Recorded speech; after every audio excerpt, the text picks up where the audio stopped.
தவிர்க்க முடியாத காரணத்தால சில மனிதர்களை நம்ம வாழ்க்கைக்குள்ள அனுமதிக்க வேண்டி வரும். அவங்களுடனான உறவை தவிர்க்க முடியாவிட்டாலும் பரவாயில்ல, கொஞ்சம் அவங்கள விட்டு தள்ளி இருக்க சரி முயற்சி பண்ணுங்க. அவங்கள உங்களோட வாழ்க்கையில அனுமதிக்கிறதால நீங்க பல பிரச்சனைகளுக்கும் துன்பங்களுக்கும் முகம் கொடுக்க வரும். அப்படிப்பட்ட 5 நபர்களை தான் நான் இப்ப சொல்ல போறேன். இதுல ஃபர்ஸ்டுக்கு வாரது டிமோட்டிவேட் பண்றவங்க. இவளுக்குண்டு நிறைய கனவுகள் ஆசைகள் இருக்கும், நிறைய சாதிக்கணும்னு இருக்கும். நமக்கு தெரிஞ்சவங்களாச்சே போய் ஆலோசனை கேட்கணும்னு போனீங்கண்டா ஆலோசனை சொல்ற பேர்ல உங்களை டிமோட்டிவேட் பண்ணிடுவாங்க. இது உனக்கு சரிப்பட்டு வராது, உன்னால் இது செய்ய முடியாது என்று நீங்க என்னென்ன கனவெல்லாம் கண்டீங்களோ நிறைவேற்றணும்னு ஆசை வச்சீங்களோ அதெல்லாமே கலைச்சி விட்டுடுவாங்க.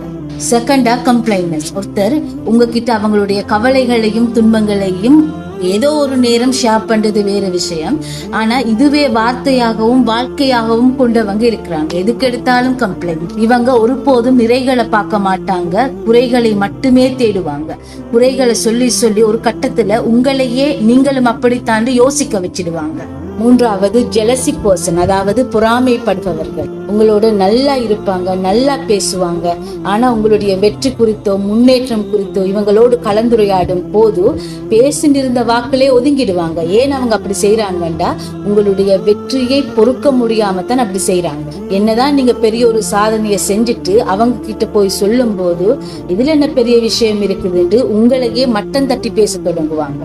நான்காவது நெகட்டிவ் பர்சன். இவங்க கூட நீங்க இருந்தீங்கன்னா எப்பயுமே உங்களுக்கு எதிர்மறையான எண்ணங்களை தோற்றுவிப்பாங்க. உங்களை முன்னேறி செல்லவும் விட மாட்டாங்க. அப்படியே நீங்க முன்னேற பார்த்தாலும் கூட உங்களை பயமுறுத்துவாங்க. இவங்களோட வாயில எப்பவுமே இல்ல முடியாதுன்ற சொற்களை அதிகமாக கேட்கக்கூடியதாக இருக்கும்.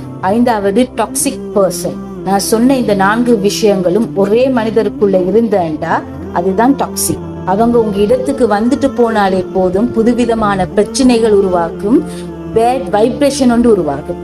அது உங்களுக்கே ஃபீல் பண்ணக்கூடிய மாதிரி இருக்கும். எனவே இந்த 5 நபர்களை விட்டு நீங்க தள்ளி இருந்தீங்கன்னா லைஃப்ல நல்ல ஒரு முன்னேற்றத்தை பார்க்கக்கூடியதாக இருக்கும். நன்றி.